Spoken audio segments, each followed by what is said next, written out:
Inclusive Philanthropic Engagement. Hi, I'm Bill Stanczykiewicz. This is the first day from the fundraising school, and I'm joined today by Dr. Alyssia Coates. Alyssia is Senior Director of Development at Brown University in Rhode Island, where her title includes this phrase, Inclusive Philanthropic Engagement. And Alyssia, what a delight to have you with us on the Fundraising Schools podcast. Welcome. Oh, thank you so very much for having me. I'm delighted to be here. I had the good fortune of meeting Alyssia at AFP Icon in Toronto in April of 2024, and she started telling me about her work. Alyssia, what is inclusive philanthropic engagement? Well, Bill, basically, inclusive philanthropic engagement is authentically welcoming and engaging all individuals to participate in gifting through all giving vehicles and all giving channels. It's an opportunity to bring new audiences, new communities, and populations to your volunteer and your donor pipelines. So we know that this is simply just morally the right thing to do, but also can lead to increased fundraising. And so, Alyssia, while there are a lot of articles written or seminars that are held, you are finding ways of practical application to increase diversity and inclusion amongst the donor database at Brown University. What are some of those practical steps and strategies that you and your colleagues are utilizing? Thank you so much for asking, Bill. First and foremost, when we're thinking about inclusive philanthropy, we really have to ask ourselves our why. Why do we want to do this? Are we doing it because everybody else is doing it? Are we doing it because it's connected to our mission?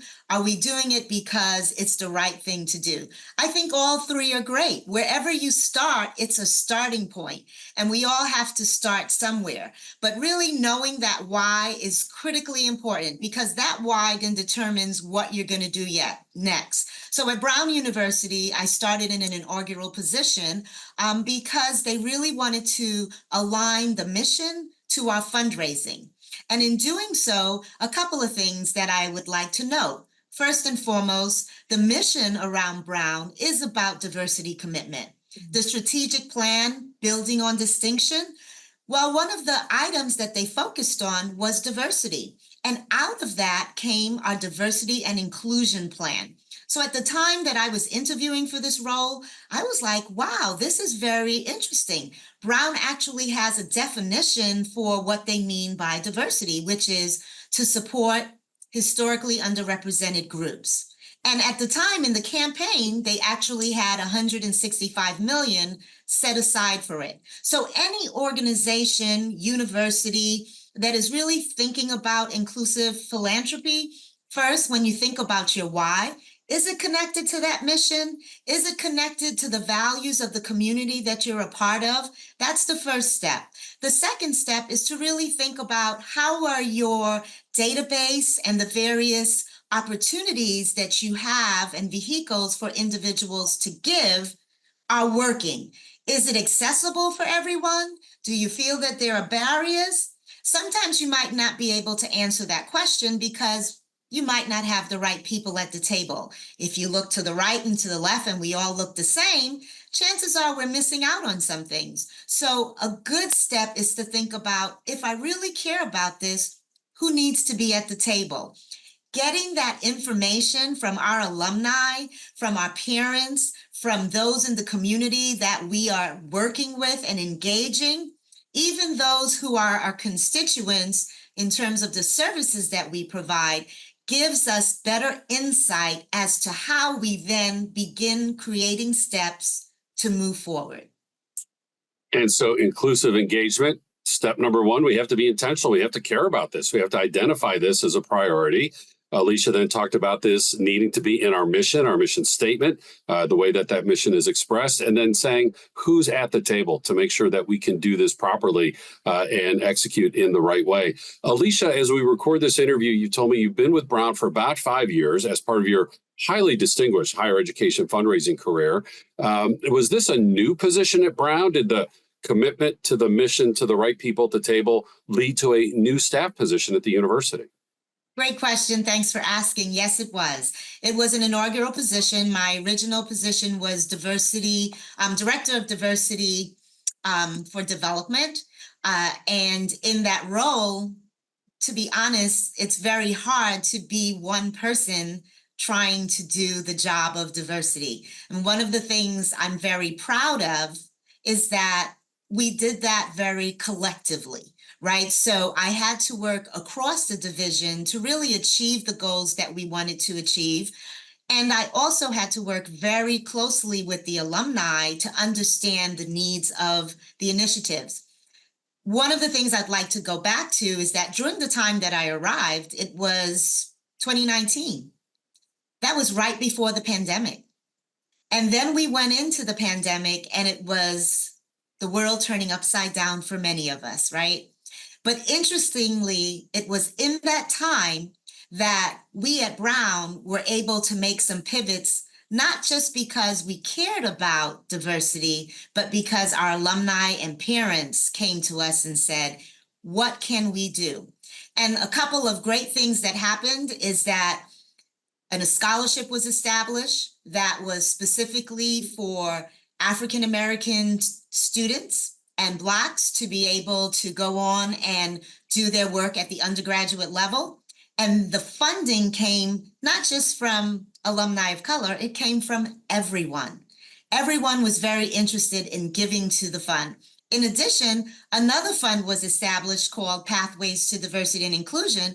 That Pathways to Diversity and Inclusion is a fund that allows us to provide support for all students in various backgrounds at Brown. So the pandemic, although seemed to be a challenging time, was also an opportunity for us as an institution and the advancement office to really lean in with our alumni and parents and figure out the best ways to support and address some of the social change issues that we were impacted by during the pandemic.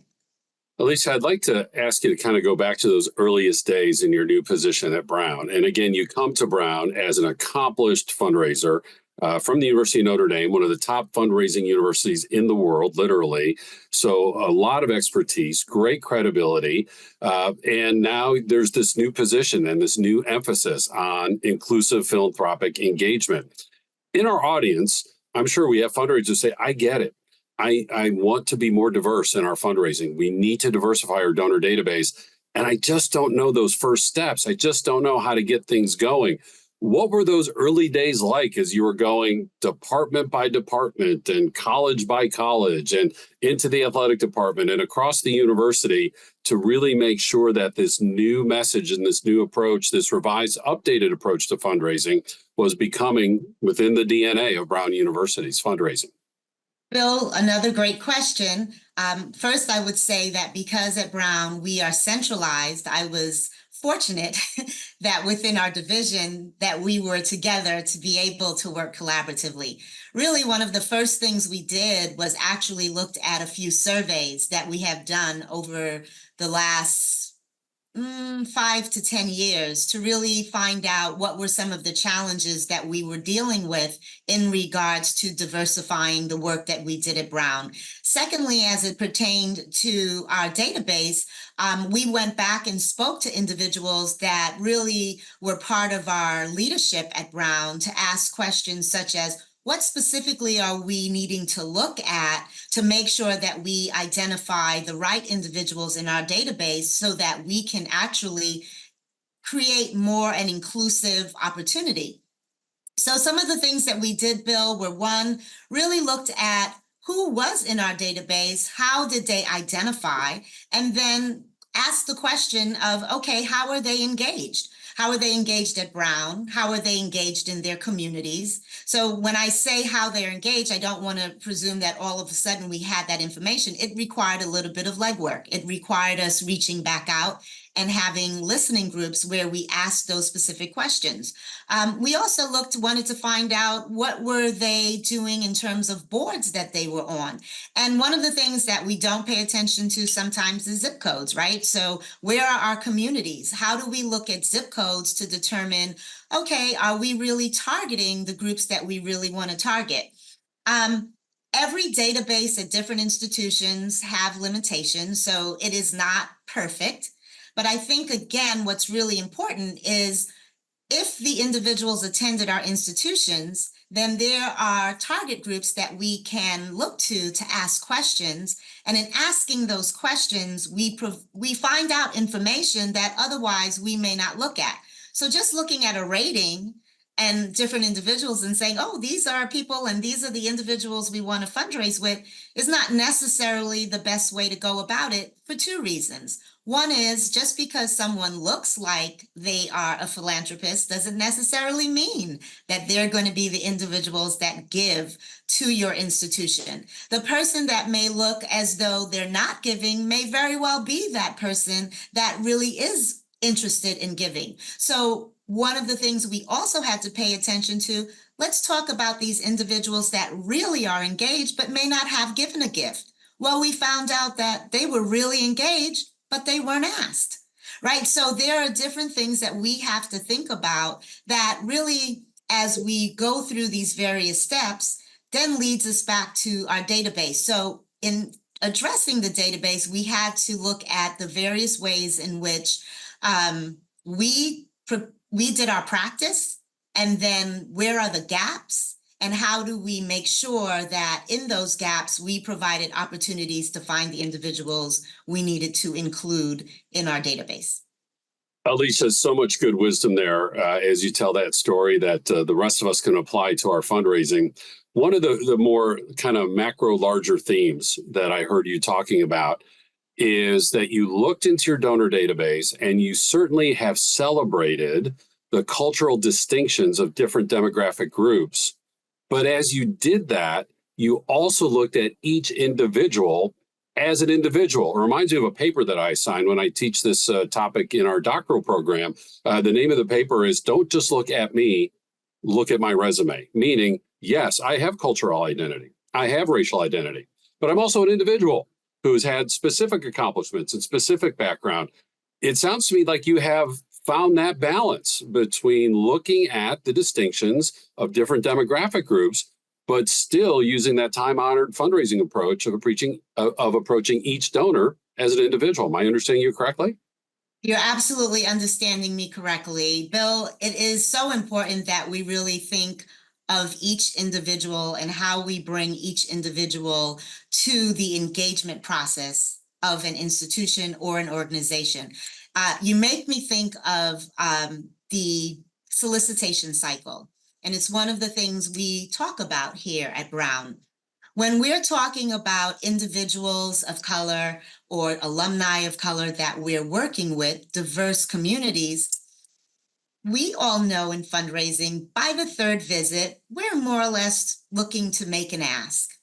But sometimes you have to ask yourself, is this the appropriate thing to do?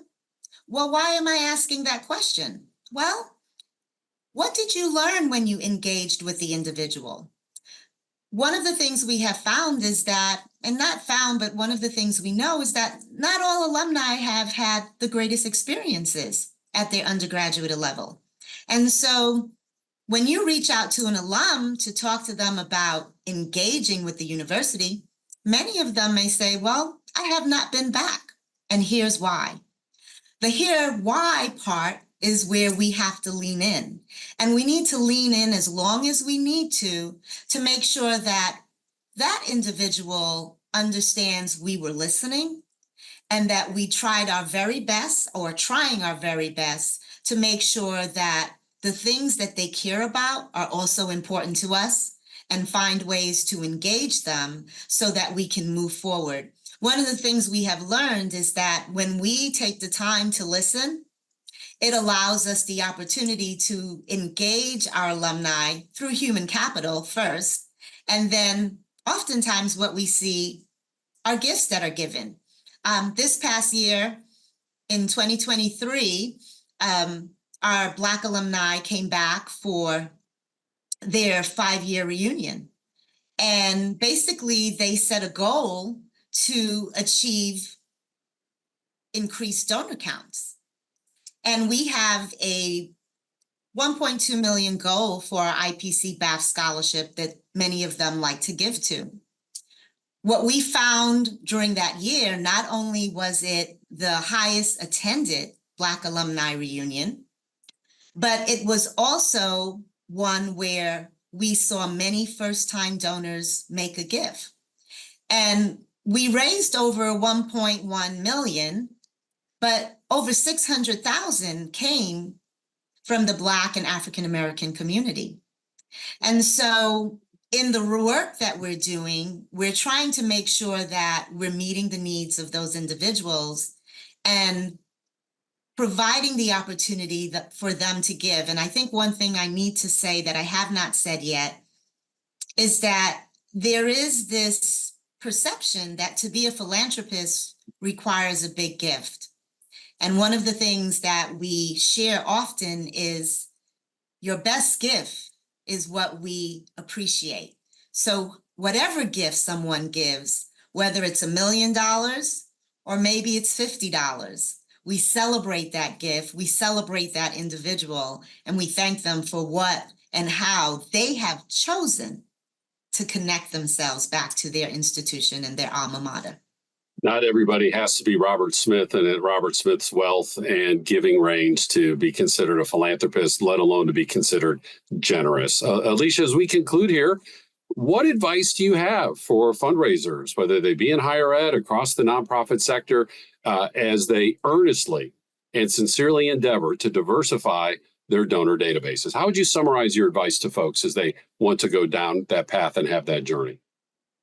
Again, I think, Bill, what I would say for fundraisers is that for us not to focus on the status quo and the work in terms of how things have been done, but really think about how do we make sure that we bring everyone that is needed to be at the table. And that means that fundraisers need to make sure that they're open and they're willing to listen and they're willing to learn. It means that they need to look at their database and ask themselves, who is missing from my visits? Who's missing from the events that I'm planning? What other ways and what other colleagues may I engage with? What is happening in the community that we're in that I need to learn more information about so that I too can be more aware and connect to the individuals that need to be a part of this philanthropic process that we're going through. So I think it's really about your why and making sure that you understand if inclusive philanthropy is important for you, then these are the steps that I have to take to make sure that we are providing an authentically welcoming, engaging opportunity for all alumni to give at various different levels, and for them to feel good about their giving and the things that they're supporting. Dr. Alyssia Coates, who, by the way, has her doctoral degree in organizational leadership, and she is leading on this very important subject of inclusive philanthropic engagement as Senior Director of Development at Brown University. Alyssia, what a delight to have you with us on the Fundraising Schools podcast. Thank you. Thank you so much, Bill. Appreciate it. And diversity, equity, inclusion, belonging is woven through all of our 24 courses that we offer in the public setting, both in person and online. Those public courses, by the way, lead to 5 different certificates that you can earn. And we can take our curriculum, a little bit of this course, a little bit of that course, and knit the curriculum together in a tailored fashion just for you through our customized training programs that also are available in person and online. We have quarterly webinars and, of course, these weekly podcasts. And all of our knowledge is gathered in our textbook, Achieving Excellence in Fundraising, the book now out in its 5th edition. All this information is available online at go.iu.edu/TFRS for the Fundraising School. I'm grateful for our producers today, the Emmy Award-winning Mike Anthony and my colleague Jennifer Boffman, CFRM. I'm Bill Stanczykiewicz. Now you are now more fully informed on this first day from the Fundraising School.